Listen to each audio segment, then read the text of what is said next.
Okay, so today I want to talk about hypothesis testing. This is a sort of a general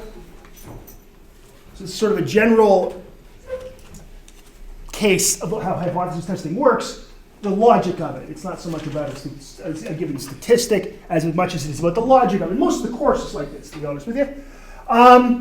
Right, I think you'd probably hope I'm usually honest with you. So first, get this connected here. How are we doing? Here we go. All right.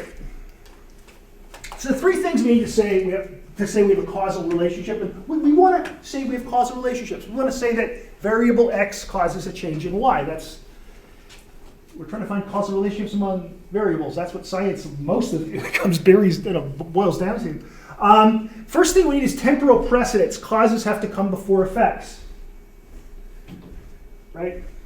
Causes have to come before effects. So we have to have temporal precedence. That makes sense. That just means time in order.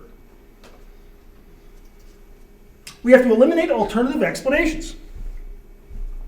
So if we had an experiment where I was handing out alcohol to all of you, well, half of you, because half of you aren't going to be in the control group, unfortunately. Right? And the other half get, 6 drinks. I think, wait a sec, Dave. We're going to know, because, well, I'll give the other group non-alcoholic drinks. So you say, wait, we're going to know, Dave. No, you're not. I'm going to put so much peppermint in that drink that it's going to be almost unpleasant to drink, but it'll mask all the alcohol. That's how this stuff's done. Okay? So that you can do that, and people don't know they're drinking vodka. They just don't know, because there's so much peppermint. So you put peppermint extract. So I got 2 groups. Now, if I had one group and no one gave me drinks, and another group I didn't give drinks, you might say, what's an alternative explanation to why one group might not have as good memory? They have to pee, because they've had 6 drinks. So we have to give both groups something to drink, and that's why we give them, the control of the peppermint. And that eliminates an alternative explanation. That explanation is one group has to pee. If you're full of water, even, you're not going to do as well in a cognitive task as if your bladder's empty. It's just true, right? So we have to eliminate that alternative explanation. We can do that with design as well. That's good. Covariation. So as the amount of alcohol I give you changes, your memory changes. That's one thing. As one changes, the other changes. That's covariation. And that's the other thing we need for making causal claims. The first two we deal with design, and that's where 2127 and 3286 come up. And you know what? I don't teach those, and I'm so happy. 3286 is probably kind of fun. I haven't done it in a long time. 2127 is so mind-numbingly boring. I mean, it's important that you know it. But I think I taught it, I haven't taught it since like 1997 or 88. And I remember teaching it, and I think I fell asleep once. It was so boring, like while teaching. It's important to know that stuff, all that stuff, that research design stuff. Yeah, it helps us eliminate these other two problems. But the third one, covariation, we can't just deal with design. We have to do this, with the methods that we're going to talk about in this class. So I'm just going to show you some numbers. Don't worry about them at all. I don't even know what they're about. We have 2 groups. I don't know what this is measuring. I have no, creativity at all. My wife got all that. She's an artist. I just am an idiot. So 2 groups. This isn't right. It looks like a chair from like Star Trek in the 60s. This doesn't look like it belongs from today. Right. So we got one group has a mean of 66.2, the other group has 71.6, and we can see that the standard deviation 785, standard deviation 856. Those are the actual means of standard deviations. I don't know what these numbers are, so I just picked 5 numbers out of my ass for each group and then calculated the mean and standard deviation, which wasn't complicated. So these, again, they're made up. Don't worry about the numbers so much themselves. Think of this as I'm trying to teach you something. So what they are and where they come from don't matter. What matters is this question, which is, so there's a normal distribution. This is a normal distribution with a mean of 72. Standard deviation of I don't know what it is, about 8. We'll find out because I'm going to tell you in a sec. Could those two sets of scores have come from this same distribution by chance alone. The numbers don't know where they come from. So they could have come, maybe, could they have come from here? I think so. So we have, what are the two means again? 66 and 72, is that right? 66. Something like that, right? Yeah. Let's see. That's a pretty big meaty part of the curve, and so is that. I don't know. All those numbers and those two batches of numbers could very likely come from this, couldn't they? They really look like it, don't they? Like there's nothing in those two batches of numbers. There's no like 732 or minus 88. Like they're all really in the big meaty part of this curve here. Right? They really are. They're in this nice big meaty part of that curve. They're where stuff happens. Where we all live. That's where we all live, right? The big meaty part of the curve. Most of us don't have some extreme thing. As vision, I'm over here. Okay? Some of them, a little bit extreme, but for the most part, we all live in the big part. So it looks to me pretty sensible and likely, doesn't it? Like, you see my reasoning here, and this isn't any statistical test I've done or anything like that. I'm just using my head. Both those sets of numbers could have come from this distribution. Now you say, Dave, wait a second. When we get two batches of numbers, we don't have a theoretical distribution of saying they both come from there. Yeah, we kind of do, actually. We don't usually explicitly note this, but in fact, you do, and that's what the whole course is about. I don't know that they could all come. Yeah, they could all come from there. But we don't usually pick one and say they're like that. It doesn't usually work like that. I'm doing this for illustrative purposes. All right. So we just made a decision. And we've said that, well, if the chance is relatively small, usually less than 5%. We say it's unlikely our difference happened by chance alone, and we therefore have a statistically significant effect. Is it possible to have got both those two set batches of numbers and they come from wildly different distributions? Yes, it's possible, but it's much more likely that they come from the same one, isn't it? Just by looking at them. Don't worry about doing any stats on anything, just look at them. Look at those batches of numbers in that distribution. They're different. Like, they're that different, I'm sorry. They both look like they could come from the same batch of numbers, the same big pile of numbers. Does that make sense? Okay, because that's what we end up doing with all the techniques we do. We're really just doing that. All of inferential statistics really is just, could all these numbers come from here? Can they all come from the same place or not? Because there's two possibilities, yes or no. They come from the same place or they don't. And if they don't come from the same place, they must come from somewhere else. Two different places. Or if to extrapolate, you could be 26 different places if you get 26 groups. Okay? So if the chance is relatively small, again, and we've drawn a line at 5% for reasons that I'll get into, but it's entirely, completely, and totally arbitrary. Without significance, though, we don't have covariation. We don't have X and Y varying together, and therefore we cannot make any causal claims. We're trying to make causal claims. We need to eliminate alternative explanations, right? We need to have temporal precedence. Then we need covariation. The first two we handle with design. The third one, covariation, we handle by doing statistical tests. And that's what we do here. Well, we did a very rough one. Frankly, that's right. Like, those two groups aren't different. The example's cooked that way. The groups aren't different. Or it's very unlikely they're different. We don't really know where they come from. So we can't say there's causation if X and Y don't vary together. Does this make sense so far? Questions on that?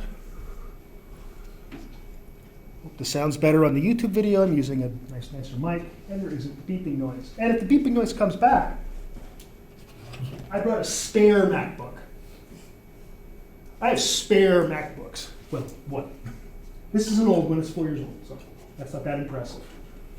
And it's not really mine. Work buys me computers. Boy, it's working for buying me computers. I like it. Anyway,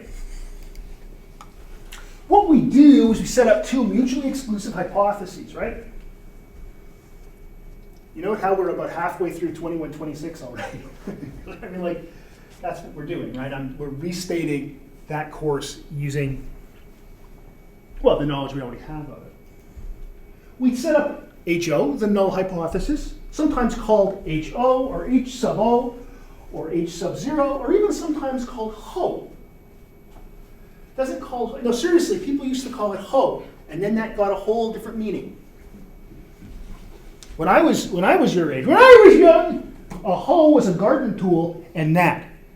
There wasn't the other one that we all know now. It wasn't a thing people said yet.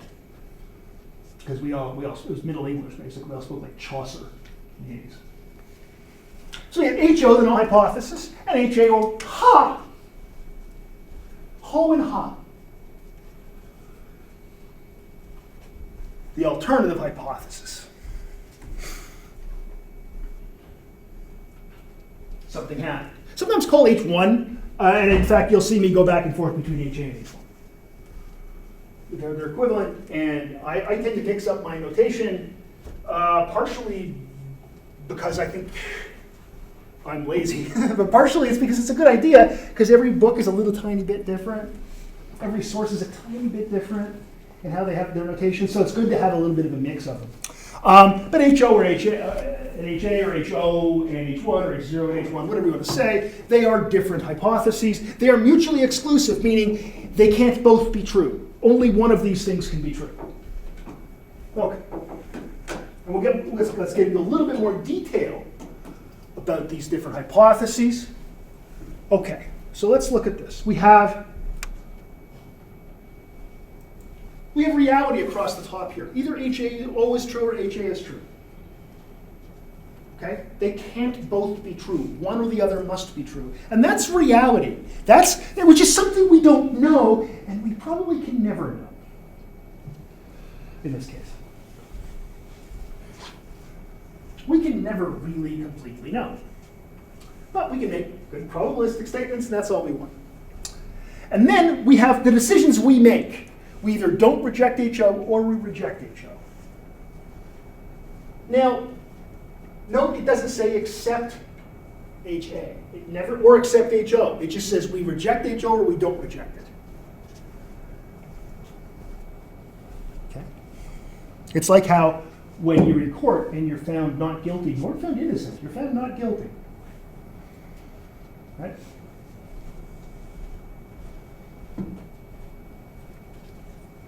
So we have this matrix here tells us what can happen. So let's zoom in a bit. When we want to make a correct decision, here's one, HO is true, and we don't reject HO. That's the right decision. It's a boring decision. It's not one that gets us publications and promotions. It's important to know that nothing happens sometimes. So if we were thinking of this like, instead of using the courts, a lot of times people use guilty and not guilty. I kind of like that because it's, they're like this. We don't say innocent, we say, and we also don't say accept, we say do not reject, reject. Let's go with pregnancy tests. Probably something that's a little closer to people's hearts in this room, I'm guessing, just because of your age. I'm not saying anything about any of you at all specifically. Please understand that. Okay. But I think a lot of us have had these, and I know I've been through this situation before in my life. I think I'm pregnant. Not me. I never thought I was pregnant. That is incredibly unlikely. But my wife's under a couple times. Oh, I think we're pregnant. Yay. So we get a pregnancy test. The assumption is she's not pregnant. Then the thing doesn't, then she pees on it and the thing doesn't change color. I don't know. It's a long time ago. We do not reject HO. Not pregnant. Oh, well. What about if you're actually not pregnant and you get a positive test? And I bet you know people, or this has happened to somebody in this room, where you think, I'm not sure, but I think it might be pregnant. You go to test it, and you're like, oh, I think I might be pregnant. That wasn't really the plan. Or maybe it was this. Yay! I mean, that's possible too. Kids are great. You can teach them to hate what you hate.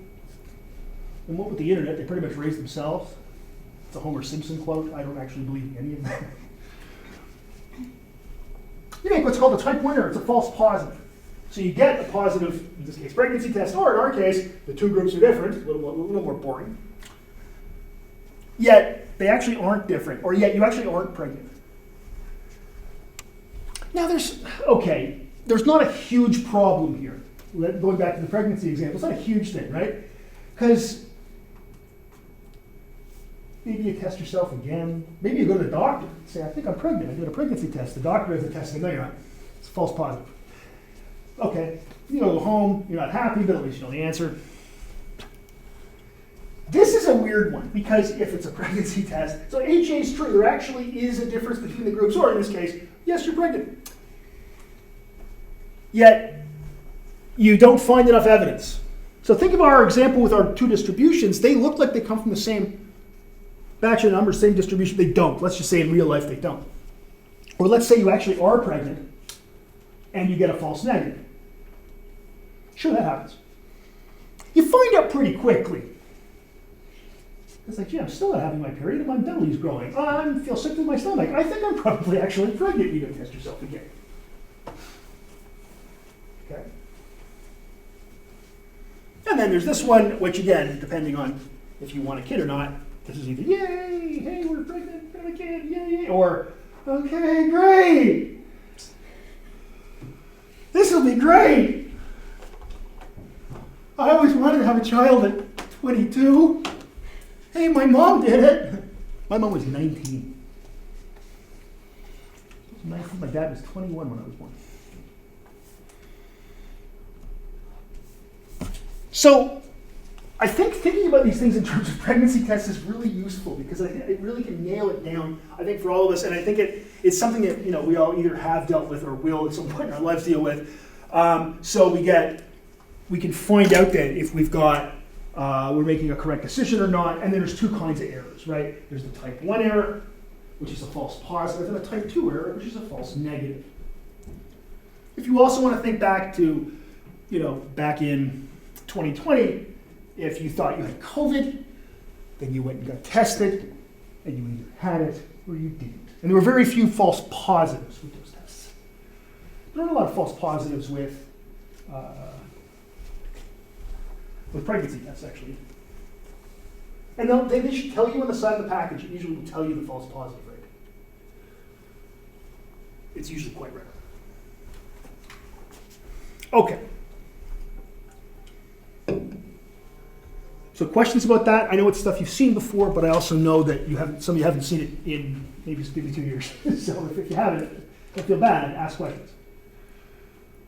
Okay, good. Okay. I don't want you to feel like you shouldn't ask things, because I know I keep saying this too. We're just reviewing stuff you already know, and I shouldn't say that, and I can't help but say it. But it doesn't mean I think you're dumb if you don't remember some esoteric point from 2126. Okay.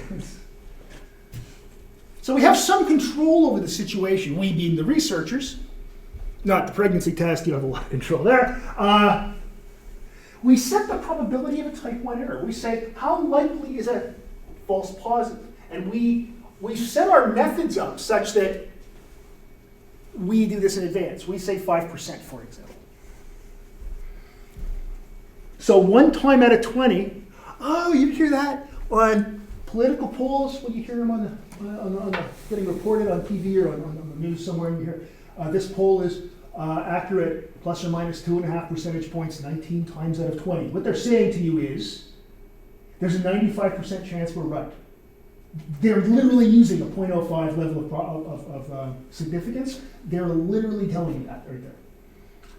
And you all know, because you have enough sophistication to know, that it doesn't mean that every 20th political poll is wrong. Right? Oh, 19 times out of 20, I guess this is the 20th one. Ha ha ha. Yeah, I don't, drives me nuts. And by the way, you see regular people say that. You also hear politicians say that when it goes against them. And you go, you know better than this. And if you don't, you shouldn't be prime minister or president or chancellor. Or what's another name for a leader of a country? Taoiseach. That's the leader of Ireland. The prime minister of Ireland is a Taoiseach, which means the head chief of the Irish tribes, which I think is awesome. It's great name. Right. We said it, 0.05. We call it alpha. It's even got a name. It's a Greek letter. It's a Greek letter. The probability of a type 2 error, on the other hand, is different. So a type 1 error, draw that up here. Eraser? Oh, here it is.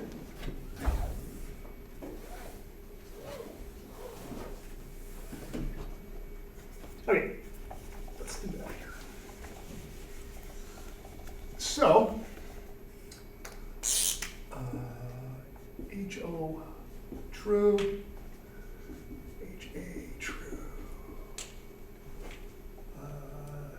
Do not reject HO, reject HO. Okay, so that's the same matrix we had in that slide. I just thought I could now add some stuff to it as we go along. So the probability of getting a type 1 error, where's the type 1 error? That's here. You reject HO, but HO is actually true. The probability of a type 1 error is alpha. So the probability of a correct rejection, the probability of correctly failing to reject is 1 minus alpha. So what this is saying is if alpha is 0.05, there's a 0.05 chance, or a 5% chance, that we will get a type 1 error. And there's a 95% chance that if we don't reject, it's true. HO's true. Now, and this is the type 1. That's the type 1 error. Here we have the type 2 error. And the probability of a type 2 error is beta. Now, beta is a weird one because it isn't something we can set in advance. It depends on n, which is the number of observations. It depends on sigma. That's the population standard deviation or variance. So you can use sigma squared. And alpha. The bigger alpha is, the easier it is to find effects. We probably want, so that's 1 minus beta. So this is usually around, this is 0.05. We almost always set it at 0.05, which means this is 0.95.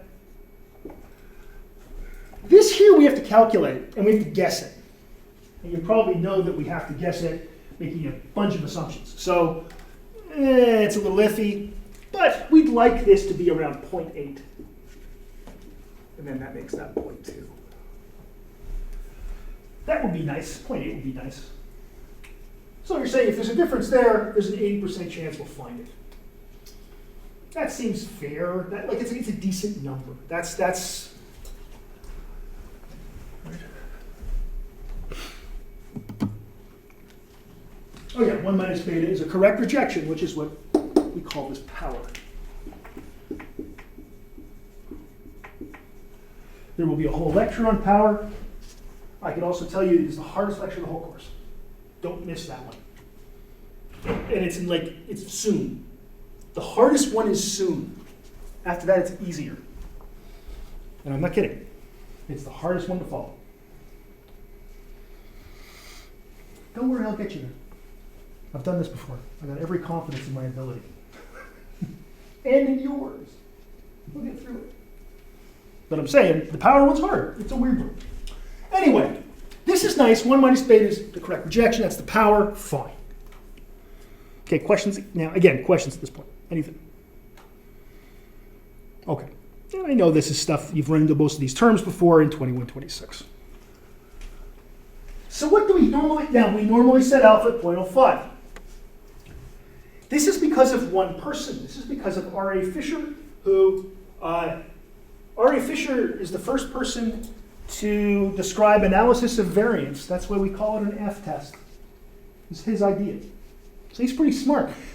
He's also really, really pretty racist, and not just like, well, everybody was in the 1920s. No, he was pretty bad. But he was smart, except about one thing. He also came up with the first kin selection model. Those of you who took animal behavior with me last term know about this, but kin selection a little bit. His was the first kin selection model. He was a smart guy. Also had some really bad views about differences between subgroups of humans. Ignore that part of him. Now, why is it 0.05? Well, when Fisher figured this out, analysis of variance, he published it. Of course, as one does. And a guy named John Tukey, you've heard of Tukey, right? Tukey in the exploratory data analysis we just talked about. Tukey sends a telegram, because it's a long time ago, there was no email, to Fisher and says, so what percentage points are you working on? And all that meant was, for the tables, like F tables, T tables. Well, he wanted to know what significance level they were working on, because he said, my graduate students can work on it too. Because someone did all that math for you way a long time ago. And he just replied, we're doing 0.05. And that's literally why it's 0.05. Because some guy went, 5 seems good. It's literally because some guy who was also he was smart, but also kind of racist, said, 5, 5's good. We all went, 5. It's literally completely ridiculously arbitrary like that. Maybe we could be more flexible. Now, I have been saying this. This is one of the things about this course. Like all my other stuff, I have to, every year I look through things, do some reading, make sure I'm not falling behind and stuff, put some new references in perhaps or whatever. Stats at this level doesn't change a lot. I've been having, this is one of the points here for years, which is we should be more flexible. It is starting to happen. When I was first talking about this stuff, when I first taught a course like this, it was 1992, when I was in grad school, no one was doing this. Now people finally are being a bit more flexible, okay? So, here's an example of something that happened to me. I wrote a paper, because that's part of the job, and I found all these great effects, and everything was beautiful, and then there was one thing that it went exactly the way it should have, exactly the way I hypothesized. All the theoretical ideas I had pointed to things working in a certain way, and everything worked that way, and one of the effects wasn't 0.05, it was 0.0504. I could have rounded that, but I didn't, because I'm not a disingenuous jerk. I then got that from the editor. Do not discuss non-significant effects. So, that annoyed me. Let's think about something like if we're going to say that there are psychics, we're going to say that we have found evidence of psychic phenomena. You better be damn sure you're right, because you're about to make a complete idiot of yourself. Because you're wrong, there aren't any. So if you're going to go out in public and say this, you better be really sure if you've done an experiment. So you might want to set the alpha there at 0.0005 or something, or 0.0001.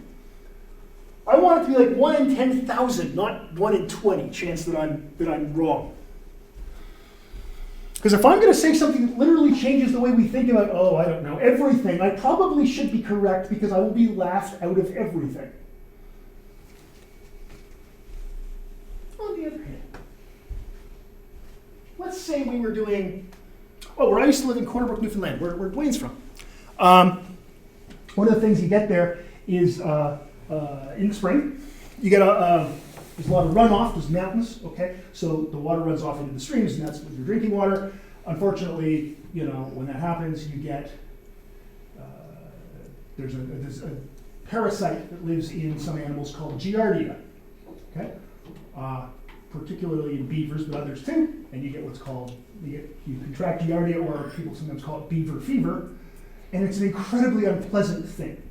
In fact, if you're old or very young, it'll kill you, and you basically poop and puke to death. It's not a fun thing. You boil your water for 20 minutes, you're fine.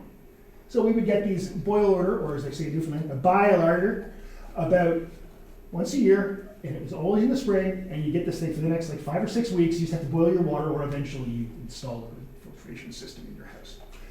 You know, if they're making that decision, I don't care about false positives. The odd false positive for the inconvenience of me having to boil my water before I have drinking water, or the odd inconvenience, like that inconvenience is, or the expense of having to change filters in a custom filtration system I had installed in my house. Let's see, I think that's not as big a deal as shitting myself to death. So, I'm okay with a false positive here. And in fact, I remember I asked a person from the conservation, whatever the hell it was called, in that area in Western Newfoundland. I remember I met the guy, that's something, it was a weird thing. I said, what alpha level do you use for those boil orders? And he said 0.15, which is, there's a 15% chance he's giving you it's a false positive. But it's like, and I said, no, that's good. You can go to 0.2, I'd be cool with it. Because I don't want to puke and shit to death. It just doesn't sound like a nice way to die. Die someday, I just want it to be one that doesn't hurt a whole lot. That's sort of my life. It's like, it doesn't hurt a whole lot. As long as it doesn't be quick, it just doesn't have to hurt a whole lot. And that includes psychological pain. Anyway, I'm old. You start thinking about shit like that. It's weird. Anyway, point is, that's a very sensible approach, which is, yeah, the potential results of a false negative are bad. People die in a false negative. And who dies? Like old people and babies. The most vulnerable people in the whole area. Oh, you killed old people and babies. Pretty bad, right? So instead, you say, you know what? Here's an inconvenience. Boil your water for the next 6 weeks.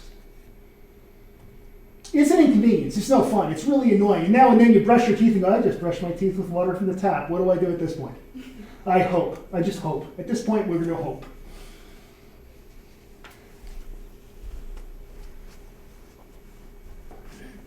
Anyway, it's coming. People are starting to do this in papers. People are starting to say, people are starting to do things like, so here are the p-values.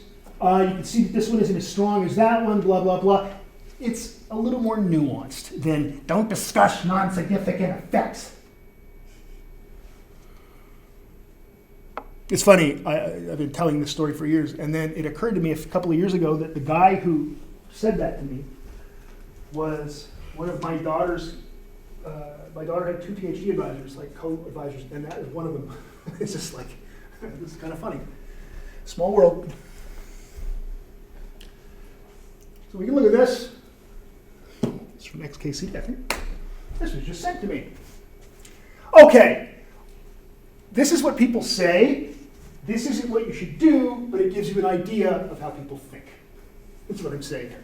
And this slide isn't there because I just threw it in this one. 0.001, 0.01 is highly significant. Significant. I like that. Oh crap, redo calculations. Exactly. Can't believe that. On the edge of significance, highly suggestive of this is the kind of thing people do, and they shouldn't do. What you should do is say, here are my results, here are the probabilities, and then you interpret the ones with the lower numbers a little more strongly. But you don't have to say, I find that funny. So, like, this is obviously somewhat joking, but this is kind of what people do. This is kind of what people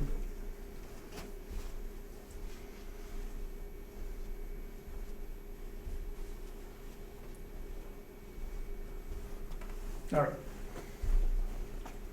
Who has questions about this stuff? So, the key point in all of this is that we're making probabilistic statements. We set up 2 mutually exclusive hypotheses. And then we find how likely it is that randomness alone caused the difference. Because it can, right? If I was randomly selecting students, now go to university, just I pick 10. and I got your average, and I averaged your height of the 10 people I picked. The average height's probably about 175. We got women and men. There's more women than men. It's probably about 170, something like that. I'm just picking a number. But now and then, just by double luck alone, I might pick the starting lineup of the men's basketball team. They are taller. So sometimes, even by random chance alone, I'm going to get a really wildly different group. It happens. Sometimes you flip a coin 10 times, you get 10 heads, and it's a fair coin. It happens. It's not going to happen that often, but it'll happen. And that's why we make probabilistic statements. I say it's not going to happen that often, so unlikely that this happened, that I'm going to say something else happened. How many times in your life are you able to make an estimate or a guess about something and know the probability you're wrong? Hardly ever. That's the power of this, right? We do this all the time. Every day we make we make statements like, I think this is like this, I think this is like that. We do that. We get through our lives constantly dealing with probabilities. It's a strange thing to think of. But very rarely do we actually know the probability that we're wrong. Right? Like, I think right now I'm going to, what am I going to make for you? I don't know. And I think, whatever it is, I think everyone will like it. But I'm not sure, and I don't know what the probability is that all the other 2 members of my family will like what I make for them. They better, those ungrateful bastards. But with this, I actually can. I think there's a 5% chance I'm wrong. That's a pretty cool thing.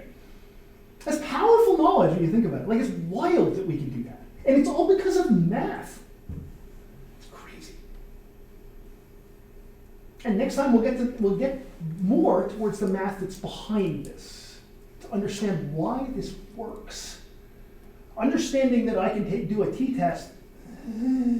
So why is it that that when that happens, I can make that probabilistic statement? And that's a lot of what this course is about.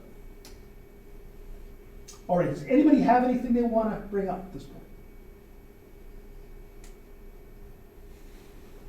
Okay, we got done pretty early. We're done. I'll hang up. Thanks, guys.